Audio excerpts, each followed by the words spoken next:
Kepala KKP Palembang Nur Purwoko Widodo mengatakan seluruh penumpang penerbangan baik domestik atau luar domestik sudah dilakukan pemeriksaan lewat alat thermal scanner untuk mengantisipasi virus corona. Khusus untuk kedatangan domestik, KKP Palembang sudah memasang thermal scanner sejak 2 pekan silam. Dan untuk prosedur dalam pemeriksaan dari pusat telah dilaksanakan pihaknya dengan sebenar-benarnya sesuai anjuran dari pusat. Pembiayaan ya, itu yang untuk sementara kita di domestik akan memfungsikan thermal scan dulu. Kita lihat faktor pembiayaan terutama terhadap pencetakan dari head alert card-nya. Ya. Thermal scanner hanya ada di gate internasional aja, Pak? Internasional dan domestik. Nggak ada rencana di domestik juga, Pak? Gitu. Sudah ada. Oh, mulai kapan Pak diberlakukan?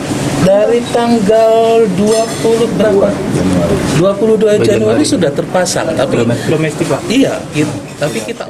Purwoko juga menambahkan untuk HAC khusus diberikan kepada penumpang yang datang ke Palembang dari penerbangan luar negeri. Sedangkan kedatangan domestik hanya akan dilakukan pemeriksaan lewat alat thermal scanner.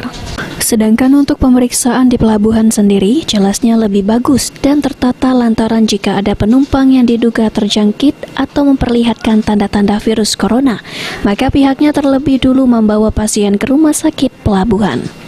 Amanda Lydia, PAL TV.